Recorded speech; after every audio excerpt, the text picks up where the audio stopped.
sa community ay masayang-masaya ngayong school year 2024-2025 dahil magkakaroon kami ng 300 pieces na armchairs para sa mga bata under the Adapt a School program of the RA 8525 through the leadership, of course, of our Honorable Governor El Rey Villafuerte.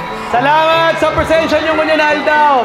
Sabi ko, pag turnover ng tukawan, sabi ko, dapat yaon ako digdi. Dahil ko man aram na yaon ka mo gabos.